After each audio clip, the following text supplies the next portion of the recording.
Maggie.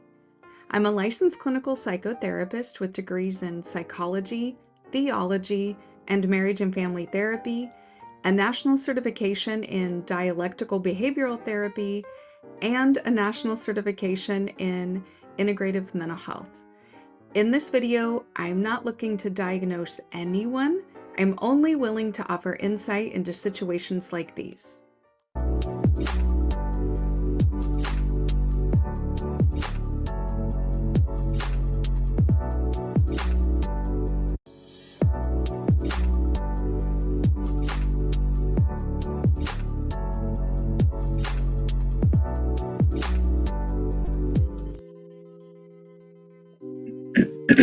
Hello.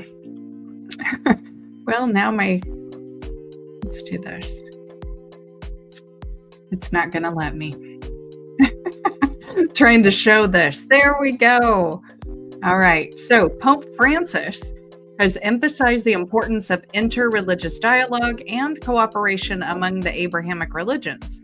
During his visit to Ur of the Chaldeans, he stated, "This blessed place brings us back to our origins, to the sources of God's work, to the birth of our religions."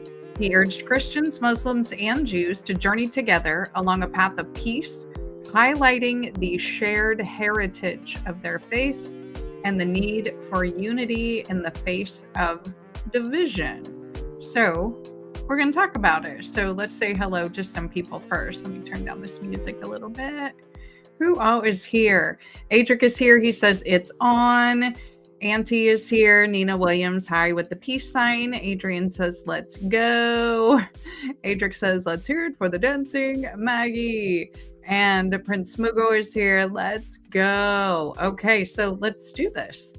Did Yahweh, the God of Abraham, eat Baal? Is there some sort of secret deal? Okay, if you are lost a little bit, go back and watch part 1. I'm not going to rehash all of it. Adric says live tribe. Yes, the best live tribe on YouTube. The best.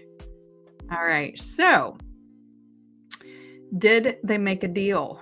The historical actions, economic partnerships, and symbolic continuity strongly suggest that Judaism, Christianity, and Islam do not oppose each other as claimed, but rather collaborate to maintain global control. So what would this pact look like? So religious division, big time, right? To keep the masses distracted. Okay, Jews, Christians, Muslims fight amongst themselves, while all the elites from all three groups cooperate with each other. Again, if you're confused, go back to part 1. Economic policies ensure global debt servitude. Interest-based financial systems controlled by Jewish, Christian, and Islamic elites keep nations and individuals in wage slavery. There is symbolic continuity, and it confirms the same hidden worship. The bull, the obelisk, and the eye appear across all three faiths, proving that Mammon, Baal, never disappeared. It's the same dude. So how is that working today? How do we see that today? How do we see the wage slavery today? Okay. If Yahweh absorbed sin and Baal, those two gods, then their control should be visible in our modern institutions, and it is. Prince Mugor says Masonic. They're all brothers, and they make us think it's war. I say that all the time. They are 3 brothers sitting at a table playing a game of Risk. You know, they're just moving pieces around. Adrian says financial slavery for everyone but the Jews. They don't pay interest amongst one another. No, they do not. However, the everyday common Jew person who is not an elite does not get to benefit from that. Think about all the African Jews, right? They don't get to benefit from that. It's specific Jewish people. So While ancient Baal worship may have involved literal human sacrifice, modern society has its own version of this. Policies and systems that prioritize profit over human well-being, whether in war, corporate greed, or systemic oppression, is ideological sacrifices, right, of the vulnerable. And there are actual sacrifices. Think about all the people that police kill, all the people who die in prisons, the homeless who die. Think about abortion. There's a lot of actual human sacrifice that goes on. And it seems like for some reason, all of these religions are very death focused. Think Christians, for an example, they're constantly worshiping how their Messiah died, not how he lived. They literally wear the operation of their Messiah's death around their neck in gold. It's odd. It just is odd if you think about it rationally. So Jesus opposed all of those structures, yet many self-proclaimed Christian leaders embrace all of these structures in the name of nationalism or economic strength, right? So how does it work? How does this deception work? Which is what I said that part 2 was going to be around. And thank you, Prince Mugo. So materialism is disguised as a blessing, right? The prosperity gospel, you're going to get your reward in heaven. All this materialism is your blessing. Okay. How do we know the pastor's blessed? Well, he has a big fancy car and a big fancy house and a big fancy wife who has a big fancy ring, right? That's blessing. That's how we know what blessing is. It's all materialistic. The Christianity's prosperity gospel teaches that wealth is a sign of divine favor. Wealth, money, material. Judaism's Tikkun Olam links economic success to spiritual duty. And Islam's Zakat enforces wealth redistribution, but it still upholds all of the economic hierarchies. Okay, so what's the result? Followers believe financial success is proof of righteousness. That is Baal. That was never Jesus, right? That is Baal. And all three religions do it. It reinforces Baal's structure while thinking that we serve some benevolent God. How could a God be benevolent and be so materialistic and jealous and wrathful and murderous and all the other things, right? Debt servitude replaced spiritual freedom. All three religions emphasize obligations, constantly. Obligations. What are your obligations? To the government, to give Caesar what is Caesar's, to paying taxes, to paying the church, to tithing your money, money. All of these obligations, tithing, zakat, kosher and halal, business laws, and all these kind of things. Global finance ensures that debt, which is a core mechanism of Baal worship, core, dictates all of your life choices. Your debt dictates your life. The Vatican, Israel, and Islamic financial hubs are all deeply integrated into the world banking system. All three of them. So what is the result? Religious adherence keeps people within the same debt-based economy as we had in ancient Rome. Never changed. Hi, Cosmic Surfer. Thank you for being here. Now, fear-based control maintains this illusion, okay? Being afraid, okay? I just want to make sure I'm not, I knew I was a little bit behind. I knew it was a little bit behind. So, Christianity warns of hell constantly for rejecting church authority. As a matter of fact, it is a sin to question God, and by extension, it's a sin to question the pastor. You can't even ask a question And how many times in all three of these religions is wisdom seen as a sin? Knowledge of any kind is seen as evil. Judaism's rabbinic law dictates social behavior under threat of exclusion. You will be kicked out. Islam punishes apostasy, ensuring that believers remain within the system. So even if someone realizes the deception, the fear of the consequences keeps them from breaking free, bucking the system, asking questions, any of that. It's all fear-based. So, by the way, I have up there the 13th Amendment, that slavery was never abolished. So anybody who ever talks about slavery was abolished, I was listening to a video the other day. The West was the first to get rid of slavery, which, first of all, that's false. They were not. Black countries were the first to get rid of slavery. But the United States never got rid of slavery, right? If you're convicted of a felony, you're allowed to be in enslavement. That's how that works. Okay. So let's talk about the prison industrial complex. If you see there, Clinton talking about super predators with all these people back here, this other image, these are people making money off of these enslaved men over here.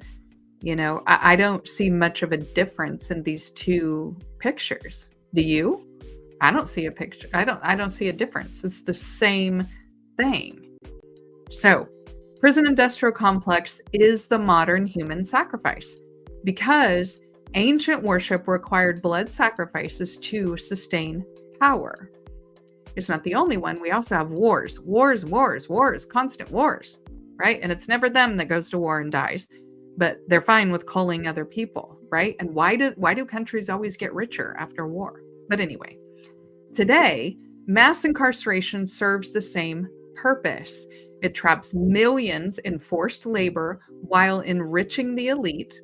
Private prisons are legally allowed to use prisoners as slave labor, profiting off of their suffering.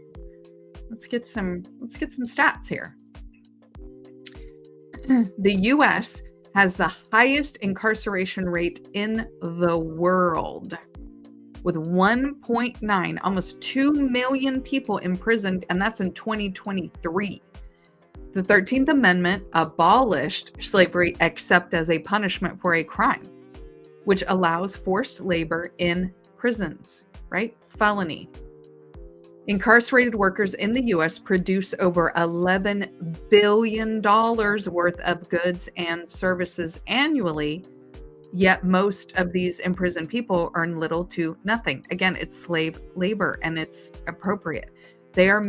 People are making billions of dollars off the back of these people. It is slavery.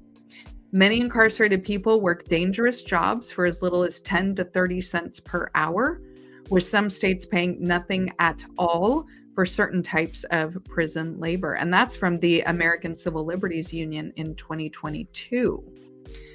Over 76% of incarcerated workers report being forced to work under threat of punishment. Slavery, including solitary confinement or loss of family visits. Do you see any difference from what we know about chattel slavery? Well, we don't have forced breeding. There are some things that are not happening in prisons. Chattel slavery was the worst slavery. I wish it even had a different name. But that's why I'm always very specific in calling it chattel slavery, because that helps people to understand that it was a very different thing from the slavery happened all over the world. That, while horrible, was different. Okay. Prince Mugo says, what gets me is when gods give you a revelation, you're instantly put in the corner for timeout because it's viewed as going against the grain. Right. It's heresy. Heresy.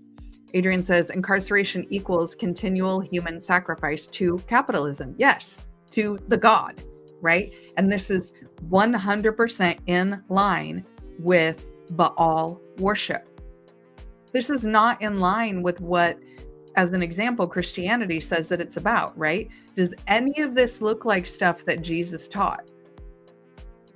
It's actually the opposite, okay? All right. Private prisons and profit. As of 2021, private prisons held about 100,000 people. These are private prisons, profiting directly from incarceration. That was in 2021. We've got a lot more private prisons now. Private prison companies, Core Civic and GEO Group, made over $3.5 billion in combined revenue in 2022, with most profits coming from their government contracts. So the government is benefiting off of the slave labor. And then these particular private prison groups, $3.5 billion in a year in 2022. How is this different? It's not. Many private prisons require states to keep prison beds full. Hear me when I say this. Private prisons require states to keep prison beds full, sometimes up to 90% occupancy, guaranteeing profits even when crime rates decline. So even if crime rates are declining, they're gonna make sure to sentence you there because they are required to keep those beds full. Has nothing to do with the crime you commit. It has to do with making money. Private prison companies lobby for harsher sentencing laws, such as 3 strikes laws, mandatory minimums, to ensure a steady flow of prisoners. That is from the Justice Policy Institute. That was back in 2011. So all this lobbying actually works. More than 4,100 corporations, including McDonald's, Walmart, AT&T, and Starbucks, profit from prison labor, using incarcerated workers to cut their costs. Yeah, and Adrian says crime rates have consistently fallen since the 1990s, yet incarceration rates go up. Interesting, right? Interesting, right? Like this is a big business, right? Making money off of the backs of people. It is big business. Okay. The prison system is a sacrificial altar in disguise. Lives are offered up, ensuring wealth for the ruling class. Like this is exactly how it works. I'm noticing that I've got some of my graphs out of line here. Anyway, so early Israelite religion was not monolithic. Alongside Yahweh, the worship of Asherah, a goddess of fertility, wisdom, and nurturing power, was common. Yet, we'll look at this. Yet, as monotheism crystallized right through the Romans, Asherah was systematically eaten again by Yahweh, removed from the narrative, right? So we now have Yahweh as Father, Son, and Holy Spirit. He is the Father, He is the Son, He is the Holy Spirit, He's the entire pantheon. There is nobody but Him. Similarly, figures like Mary Magdalene, once revered as a close confidant of Jesus, were later vilified and rebranded as sinful to ensure that the emerging patriarchal order remained unchallenged. History has a way of silencing those who carry its most profound secrets. Nowhere is this more evident than in the story of Mary Magdalene, a woman reduced to a footnote in official texts, yet whose hidden legacy may hold the key to understanding the most revolutionary spiritual movement in human history. The official narrative tells us almost nothing about her fate after witnessing the resurrection. Scripture falls silent, as if the most important female figure in Jesus' inner circle simply vanished into the mists of time.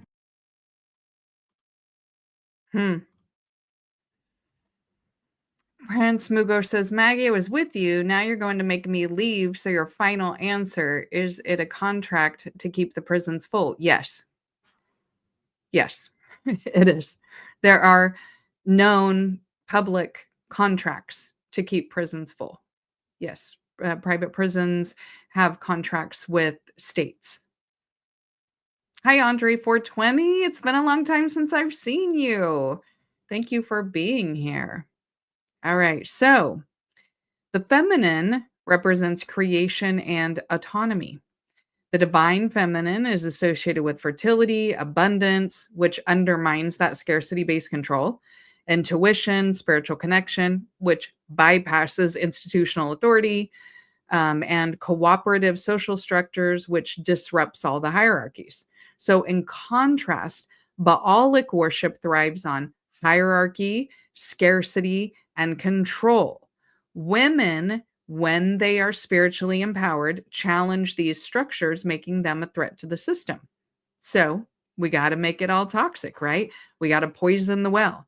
So, removing Asherah to centralize power under a male god. Asherah was once worshipped alongside Yahweh in the early Israelite traditions. She was known as the Queen of Heaven, a fertility goddess tied to wisdom and prosperity. The Bible repeatedly mentions her worship being destroyed. So 2 Kings 23:6, suggesting a deliberate removal of the feminine from the divine representation. Why?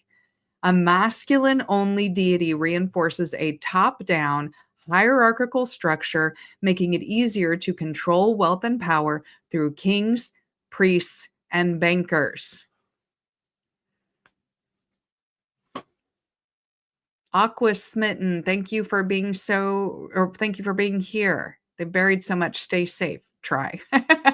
Adrian says, yeah, but blasphemy against the Holy Spirit, Asherah, is a particularly harsh consequences. So can't speak against mama. Yes. So that's the thing too, is like some of the rules they had against speaking against Asherah carried over to the Holy Spirit. Like, you question the Holy Spirit, psst, you're done. You're done. So Mary Magdalene's besmirching to destroy alternative power structures. Let's talk about it. The Gospels suggest that Mary Magdalene was one of Jesus's closest followers, possibly even an equal. Or they were in a relationship. Some people have talked about that too. Texts like the Gospel of Mary show that she had a deep spiritual insight, and more so than the male disciples. The Catholic Church later mislabeled her as a prostitute, effectively removing her as a legitimate spiritual authority. And it took them hundreds and hundreds and hundreds of years to come back and go, no, we were just kidding. She wasn't a prostitute. Hundreds of years, right? If women could be spiritual leaders, it would be a problem, because it would challenge the centralized religious and economic power that was held by hegemonist men. We'll say that. By reducing Mary to a sinful figure, the church ensured male dominance, elite male dominance in religious authority, right? This is economic and religious control. Women were made financially dependent on in-group men through religious laws that limited property ownership. Sexuality was demonized. We had modesty laws and purity culture to ensure that women remained bound to these in-group men. Religious hierarchy ensured that in-group men controlled wealth, land, and law, making women perpetual subjects in the economic system. Why? Women's oppression wasn't just about patriarchy. It was about maintaining the economic and religious system that served this ancient hierarchy, again, to the in-group men. By eliminating this female goddess and suppressing women, the religious, financial, and political elite ensured that the hierarchical system remained intact. In-group male priesthood, kings, and bankers ruling the masses. Andre says Jesus was the first pimp. You know what? Maybe. Spiritual alternatives were erased. Feminine mysticism was destroyed. Women's economic independence was blocked, keeping them dependent on in-group men and, by extension, the religious economic system. So, let's talk about another group. Let's talk about the relentless targeting of people from Africa. What is that about? Let me get a drink before I start. Because I'm going to go off here for a second.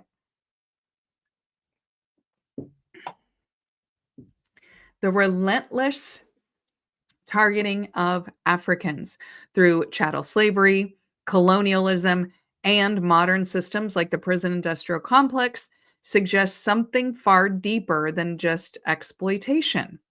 Like what? Why? Relentless. When I say relentless, I mean relentless. If we follow the idea that the dominant global powers are structured around this ancient worship practice, then Africans may have been targeted specifically because of their spiritual legacy, cultural structures, and resistance to hierarchical control, i.e., their belief systems are older than this other stuff. So they are the biggest threat. So before colonialism, many African spiritual traditions were rooted in balance, reciprocity, and harmony with nature rather than resource extraction and financial domination. Community-oriented, these systems were community-oriented rather than hierarchical, often emphasizing collective well-being over an individual greed. The spiritual systems were resistant to centralized religious control, as African spirituality was decentralized and lineage-based. So this is a threat to this ancient structure. If people live in balance with nature and with each other, they are harder to enslave economically or spiritually. Let me put it to you this way. It's almost like they have to be relentlessly targeted because their original belief systems are so antithetical to this particular system that we are in. Some people were easier to plug into the system, to indoctrinate. And some people, well, it's relentless targeting. The destruction of African spiritual systems helped impose control-based religions that serve this dominion. So then we rebrand, right? We rebrand enslavement to maintain dominion.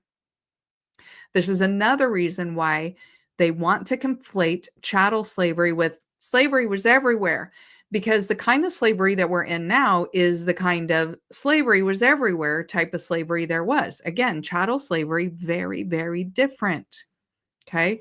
In chattel slavery, people were brought from Africa or were already here. There more and more and more evidence. There was a lot of Black people here.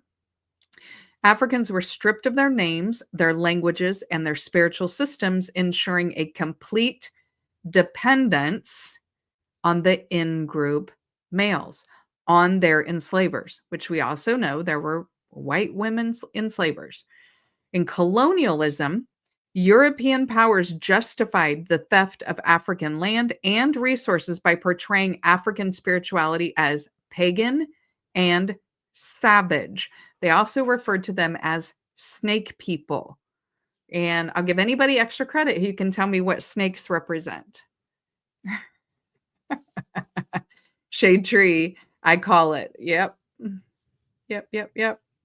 Okay. So, the prison industrial complex, the 13th Amendment in the U.S. legally allowed slavery to continue under the guise of incarceration. All of this is still here, right?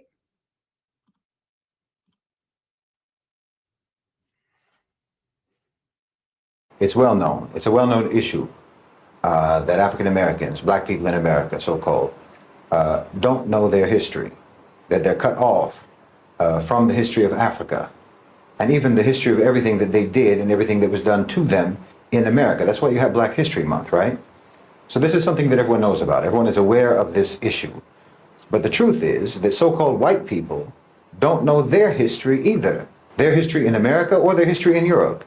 Americans generally don't know history, which is incredibly useful when you consider the fact that history repeats itself. It's incredibly useful to keep the entire population in a state of amnesia. Hmm. Hmm.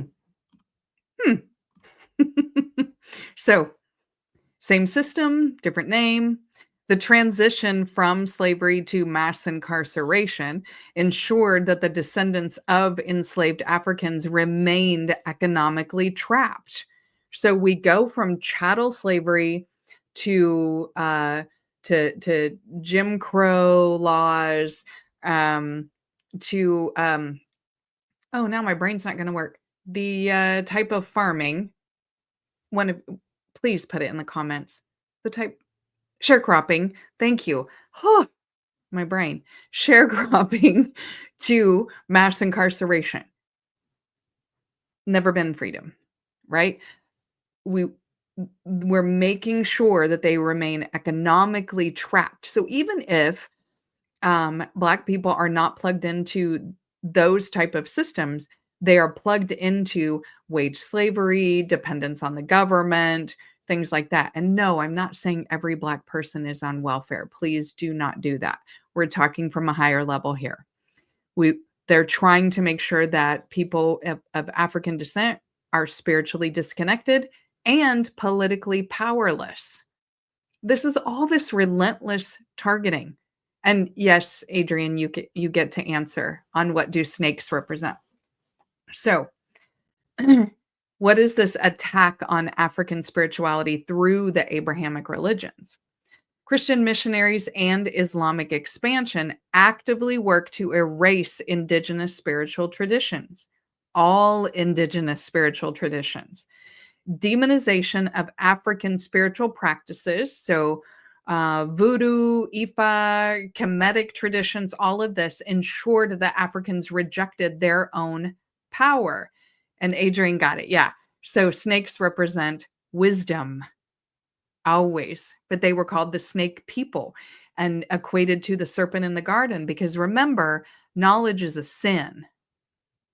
Shade Tree says, I call it the resource game, i.e. chasing the bag, versus the source game, centering one's life force and purpose. I get that. I totally get that.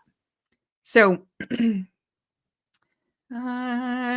economic Christianity, like the prosperity gospel and mega churches, kept many Black communities locked into money-based theology, mammon, that Jesus spoke against, where financial success equals righteousness. So the end result, instead of reclaiming spiritual power, many African Americans and their descendants were redirected into religions that serve the same system that is oppressing them, i.e., they are serving a God that is not their God. There seems to be this fear of African genetic spiritual power. So there's a possibility that African people were targeted, continue to be targeted, because of an innate spiritual or genetic resilience. Consider this, okay? Melanin and energy conductivity, right? A lot of us have heard of this, but there's a lot of science out there. Melanin has unique properties that enhance spiritual and physical resilience. Weirdly enough, look up how much melanin is worth. There's a dollar value on melanin. Isn't that odd? And for anybody listening that doesn't know, melanin is skin pigment. Okay. So consider this. African oral traditions hold ancient wisdom that predates this Western civilization. African resistance movements like the Haitian Revolution, the Maroons, Pan-Africanism show a history of spiritual defiance against global oppression. So What if the goal was not just enslavement, but a complete erasure of some sort of power? The destruction of history, culture, and identity may have been a necessary step to maintaining the dominion and plugging Afro-Indigenous people into this system. It took more oppression. I don't know if you're supposed to take that as a positive or a negative, but these are just things. If we use logic, if then logic, this is what it looks like. Aqua Smitten says they twisted the whole story. It was never a sin. Ding, ding, ding. At the end of the day, if we use logic, it appears that Africans are targeted because they're some sort of threat.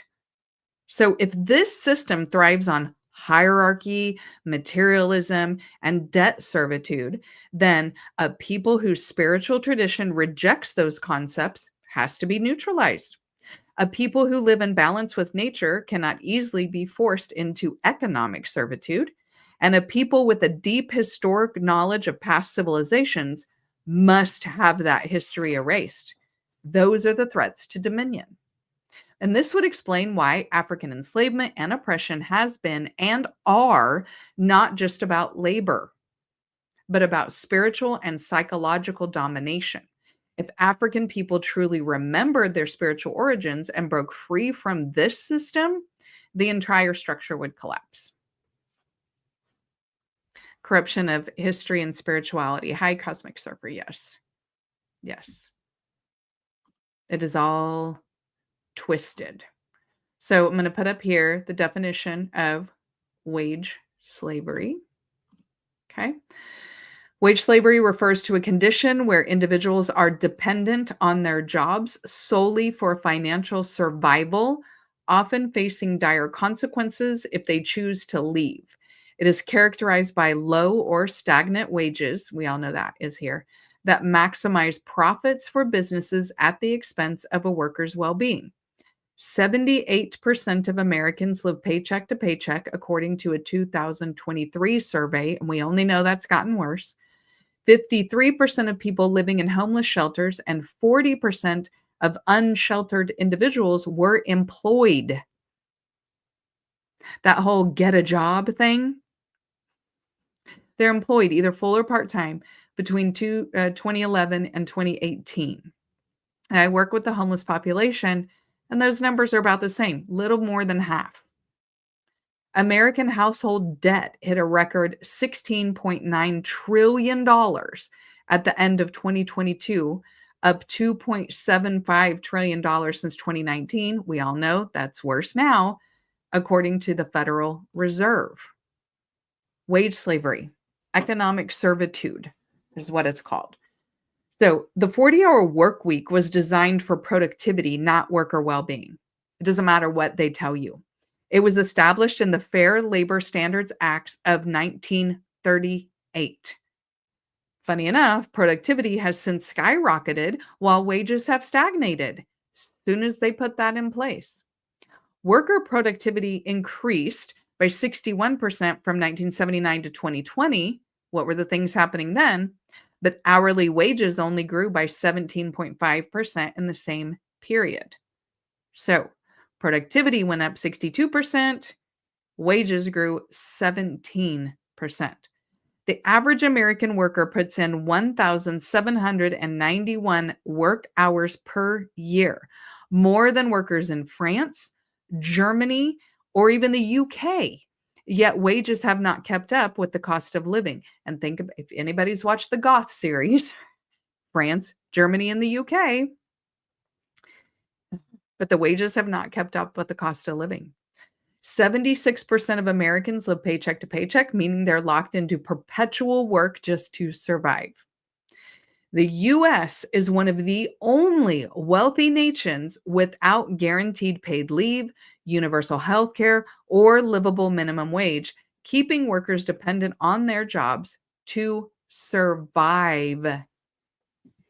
Adrian says the debt couldn't possibly have anything to do with the pandemic. Oh yeah, that made it a lot worse, didn't it? And who gets rich off of debt? So debt-based economies and financial servitude. The average American household carries over $103,000. I'm sorry, $103,000, yes, in debt. $103,000 in debt. That's the average American household. Total U.S. consumer debt reached $17.5 trillion in 2023, and that includes mortgages, credit cards, student loans, and auto loans. More than 43 million Americans owe a collective $1.7 trillion in student loan debt, meaning, the US dollar itself is a debt instrument. It was created through loans from the Federal Reserve, meaning new money always comes with interest owed. The average credit card interest rate is 24.7%, meaning most debtors are stuck paying perpetual interest with no real path to financial freedom.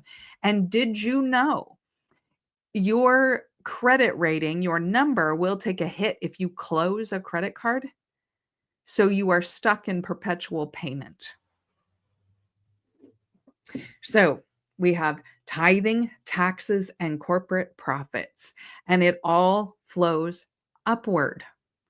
The top 1% of Americans control more wealth than the bottom 90% combined. We've all heard that before. In 2020, U.S. billionaires increased their wealth by over $1.3 trillion, while millions of Americans lost jobs. Pandemic, anybody?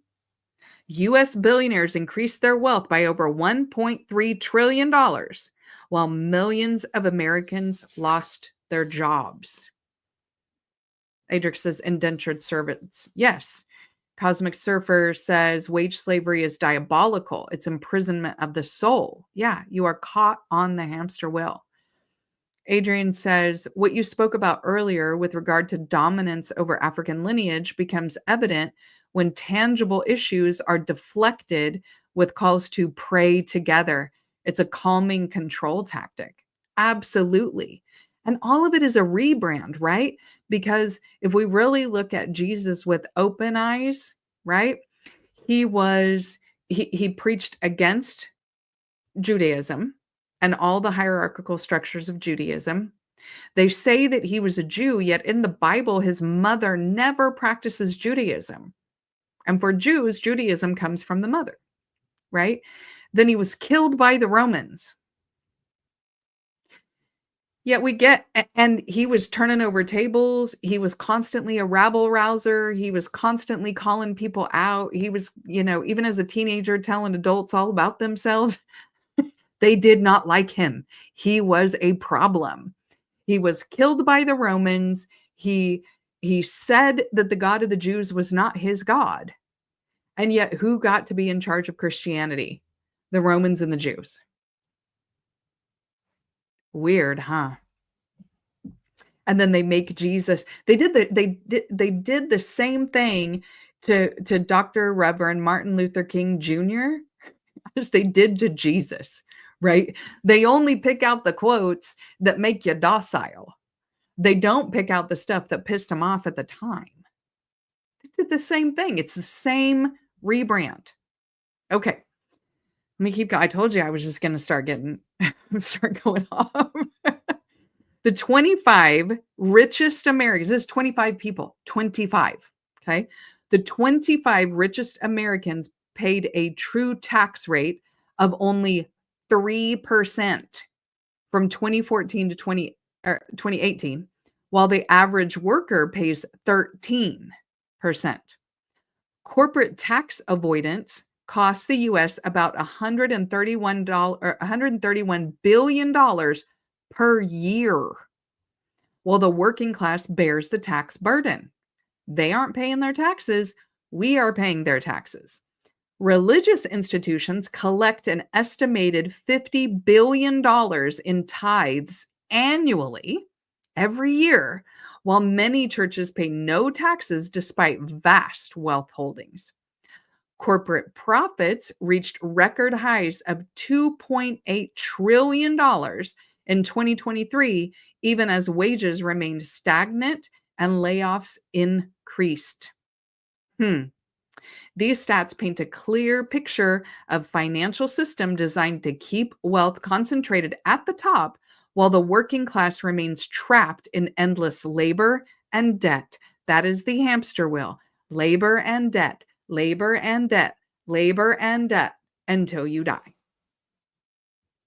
Just like in ancient times, the poor serve the wealthy. That's all that old ancient structure that they kept, and they rebranded and they relabeled and they slapped different names on it. It's the same exact structure. The poor are working endlessly, right? While those in power grow rich.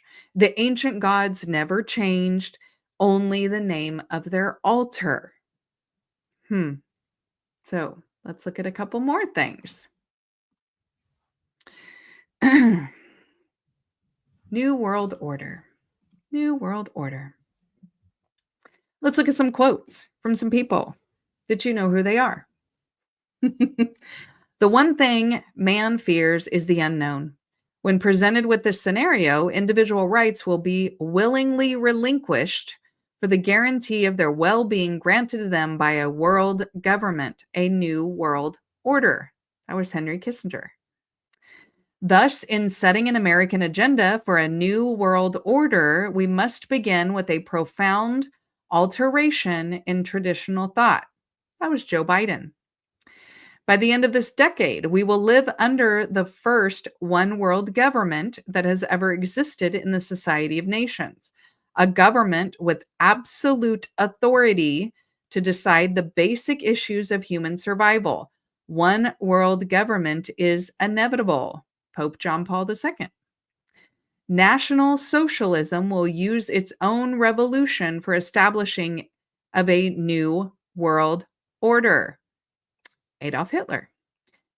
This present window of opportunity during which a truly peaceful and interdependent world order might be built will not be open for too long. We are on the verge of a global transformation. All we need is the right major crisis, and the nations will accept the new world order. That was Rockefeller. Is that all of them? Oh, heck no. The drive of the Rockefellers and their allies is to create a one world government combining super capitalism and communism under the same tent, all under their control. Do I mean conspiracy? Yes, I do. I am convinced there is such a plot, international in scope, generations old in planning, and incredibly evil in intent. That was Larry McDonald. Some even believe that we, the Rockefeller family, are part of a secret cabal working against the best interests of the United States, characterizing my family and me as internationalists and of conspiring with others around the world to build a more integrated global political and economic structure. One world, if you will. If that's the charge, I stand guilty and I am proud of it. David Rockefeller. The threat of environmental crisis is the international disaster key to unlock the New World Order. Mikhail Gorbachev. We have before us the opportunity to forge for ourselves and for future generations a new world order, a world where the rule of law, not the law of the jungle, governs the conduct of nations. George W. Bush. When I say that the goal is always one world government, new world order, they tell you themselves. This is why I use their own quotes when I do the Neanderthal show, the Goth show, the Hitler show, the part 1 of Dominion. I'm using their quotes. They are telling you exactly who they are. You have to listen to them. They tell you who they are. It's not a conspiracy theory. If the guy literally says, then I stand guilty and I'm proud of it. Right? And he's talking about his entire family. Okay. So if the goal is to maintain and expand global dominion, it's always been the plan, the best way to do it would be to, number one, control the narrative, right? Always. Religion and ideology, you have to control the narrative. So they would have to take a grassroots, liberating spiritual movement, Christianity, under Jesus, and institutionalize it into a hierarchical, state-serving system. Nationalize churches. You would have to keep the symbols of previous power structures like Baal, Sin, Jupiter, Saturn, all of the ones that the people and the hierarchical structures really, really liked, while changing their names so that the masses unknowingly continue the same old worship of power and materialism ad infinitum till the end of time. Then you would have to integrate economic and political philosophies of capitalism, democracy, nationalism.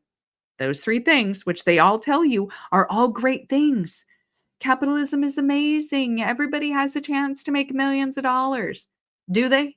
Because I just showed you how they don't. They don't. They tell you democracy is great.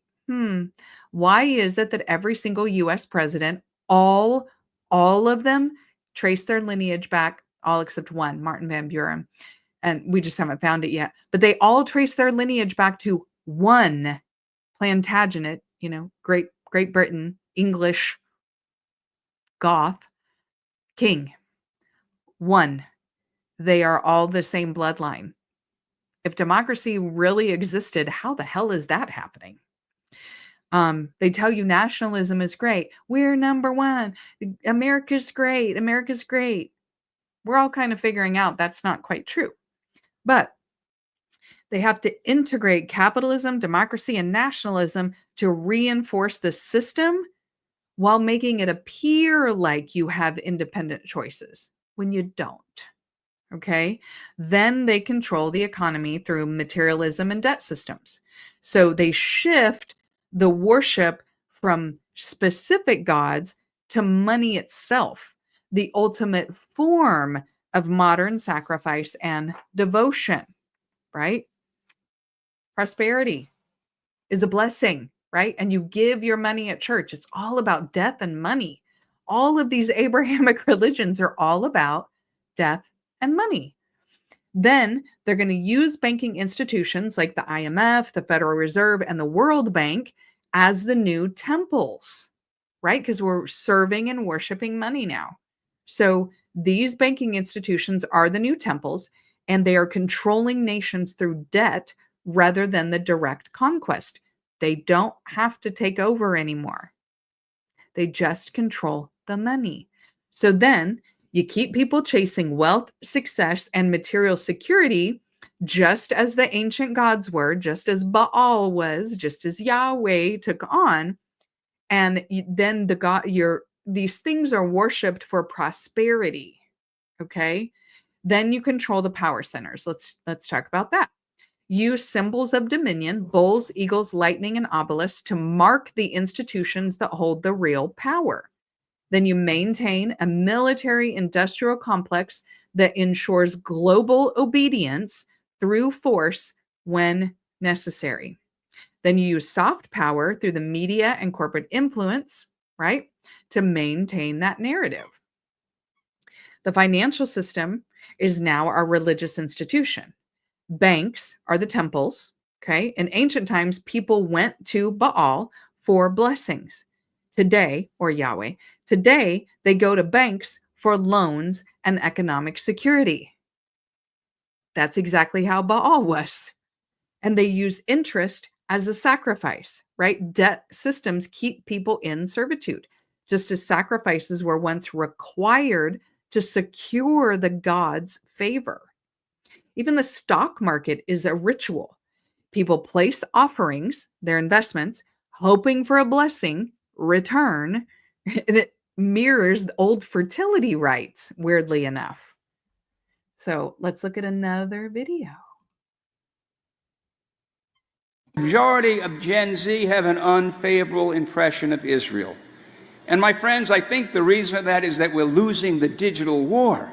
Okay, they're getting their information from TikTok and X, whatever it is, and we're losing that war. When you think about it, the masters of the universe are Jews. The masters of the universe are Jews. You know, we've got Altman and AI, we got Zuckerberg, we got Sergey Brin, we got the group across the board. Jan Combs, you know, founded WhatsApp. It's us. And we have to figure out a way to win the digital battle. Did you hear that? The masters of the universe are the Jews. Out loud, public, proud, whatever. Doesn't matter. Doesn't matter. So the corporations are now the priests, right? This is the priesthood. Okay, same structure, different labeling. CEOs, billionaires, and financiers act as the high priests of the system, determining who succeeds and who fails. Economic policies favor the elite, keeping wealth in the hands of those who serve the dominion the best. Political leaders bow to corporate interests, reinforcing economic control as the highest law.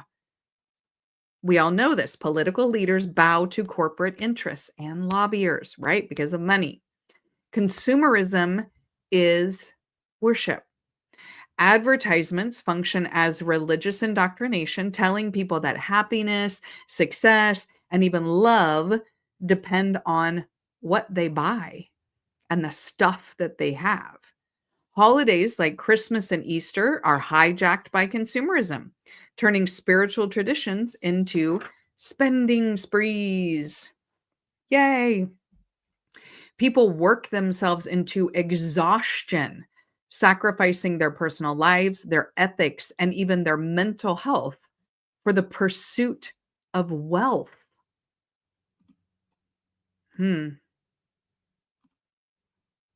Interesting. So, has Yahweh always been the face of the New World Order? Well, let's talk about it. Who benefits from this global economic religion? Central banks and debt systems. Just like ancient priests controlled wealth and offerings, global financial institutions keep nations and individuals under economic control. The corporations and the elites, right? Who is benefiting? The wealthiest 1% control more power than ancient kings ever did, reinforcing this dominion over modern life. Who else benefits? Political puppets. Governments operate not for the people, but for the markets, proving that this worship, not democracy, is the true ruler. What do you guys think? Each of the Abrahamic faiths play a specific role in this system of control, much like different arms of a global empire. So Judaism, we'll talk about that. Judaism is over financial and intellectual control. The Torah and Talmud outline strict economic laws, including interest and lending practices. Jewish banking networks historically influenced economies through the Rothschilds, you remember, and medieval money lending. Even the Vatican borrowed money from them. Intellectual dominance through academia, law, and media, many of which perpetuate materialistic worldviews. So that's what Judaism is in charge of. Christianity is in charge of political and military control. The Vatican once ruled much of Europe using divine right to justify the monarchies. Colonial empires spread Christian rule under the guise of faith, but ultimately controlled land and resources.